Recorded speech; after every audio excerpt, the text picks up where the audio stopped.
Alright, ladies and gentlemen, today I'm going to be reviewing Lil Wayne's Funeral.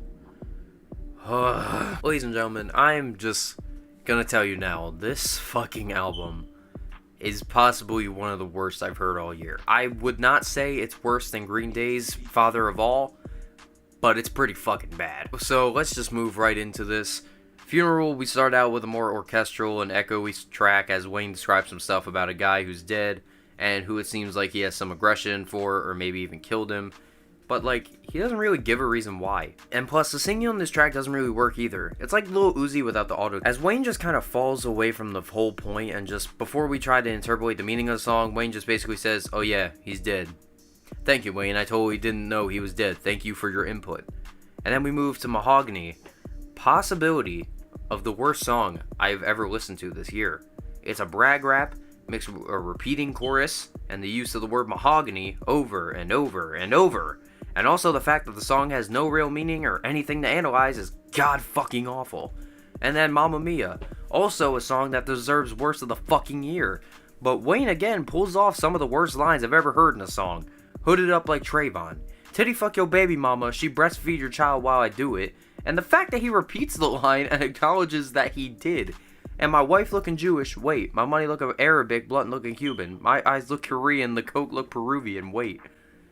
And his delivery is fucking awful and annoying. And the fact that this song title is just a pitch shift of voice of Mario.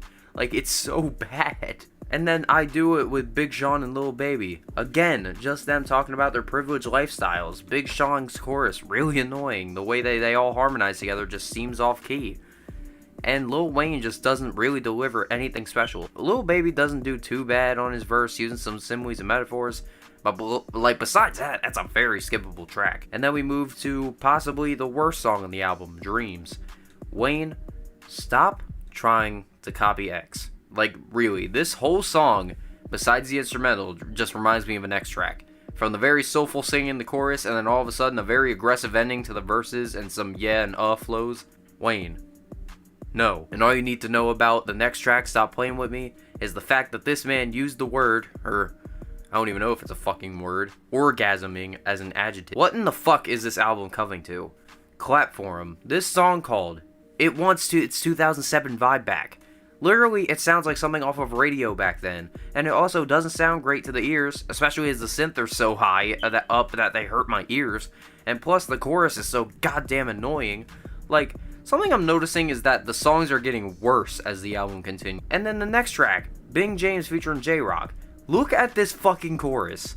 Lil Uzi feels the disturbance in the force. Then we move to Not Me. Javier popped the chorus on screen. And then we move to Trust Nobody featuring Adam Levine. The only thing I enjoy about this song is Adam Levine delivers a pretty good performance, which is really catchy, but Lil Wayne's ad-libs and trying to sing along without him just turns this song off for me. And then Know You Know featuring 2 Chainz. Javier popped this chorus right back up. 2 Chainz doesn't deliver anything special either. Like a lot of Wayne's lines on this album, he will literally just repeat the same word at the end of the sentence because he can't go on Rhyme Zone or figure out anything that could rhyme with for a one-syllable word. Like, how is Wayne so out of touch for being in the game for so long? And then we move to Wild Dogs. Javier, you know the fucking drill. God, I'm halfway through this album and I already want to quit. We then move to Harden. At least this song has more meaning than just bragging. And this song is kind of Wayne talking about his heartbreak. But it just seems like he doesn't really know how stuff like that works anymore. Plus, it kind of reminds me of Eminem's Marsh, where the song is basically a setup to a punchline that was never funny. Like, Wayne says he was James Harden because she blocked his shot. Haha. Funny joke. Then we move to I Don't Sleep featuring Takeoff. Song about drugs, huh? In my opinion, I think Takeoff is the best Migo. But I don't know what it is about his features, man. Like, this song is just not it. Then we move to Sights and Silence here featuring The Dream. This one I'm kind of mixed on. The Dream is literally half of the song, and Lil Wayne singing is not the best. And it seems like his falsetto is really off.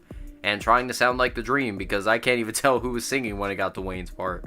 This album, the best parts are the features, and that's how I know there was not a lot of thought behind this album. And then we move to Ball Hard featuring Lil Twist, which is a fucking skip. And then we move to Bastard, parentheses, Satan's Kid. Jesus, Lord above. Even with a song describing his estranged relationships with his family members, he did it in the wrong way. Especially the way his verses are, and the corny lines. Continuing with, start out at Ragu and going to lasagna. How do you describe such a heavy subject so shittily? Get Out of My Head featuring XXXTentacion. This song is fucking trash. Look at the torture I had to go through. And then Piano Trap, I Want to Die. And then Line 'Em Up, the fucking instrumental makes me want to go shoot a small child. Holy fucking shit, can you pick a different subject to rap about? And then Dark Side, skip. And then we move to Nevermind. At least he switches to a subject about love, but holy balls, he does not know how to stay on a subject. And I think the instrumental is actually pretty interesting. And Wayne singing wouldn't be too bad if it wasn't for the abundance of autotune that is on his voice throughout this track. I think if it wasn't on there, it could be like a B-Tech version of How to Love, but nothing will ever beat that classic. And I should also mention that this song gives me a lot of Quando Rondo vibes, but I can tell that it doesn't work at all for Wayne. And then we move to T.O. featuring O.T. Genasis. The song's literally about making and selling cocaine. So of course, you gotta call up the guy who was famous for a month in 2014, O.T. Genasis, who was famous for making that song Coco. That went viral. But this song is just what you expect from a one-hit wonder feature. It's fucking awful. Like, this album is just have so much content, but it's all the same content, and it's so padded out with no variety. And then we move on to Wayne's World. Fuck off with this song. Do not ruin a classic. That is Wayne's World. This is one of the most padded track lists I have ever seen. It is such an unnecessary project. It does not need 24 songs. And does not need fucking 32 on the deluxe edition. None of these songs I enjoyed, besides a few instrumentals and Lil Baby's feature. So many songs with shitty vocals and even shittier lyrics. This album is clearly a cash grab, and that is why I'm giving this album a solid 1 out of 10. I hope you guys enjoyed this album, because I'm pissed that I had to sit through it and I had to listen to 24 tracks of pure torture. So I hope you guys enjoyed, and I will talk to you later.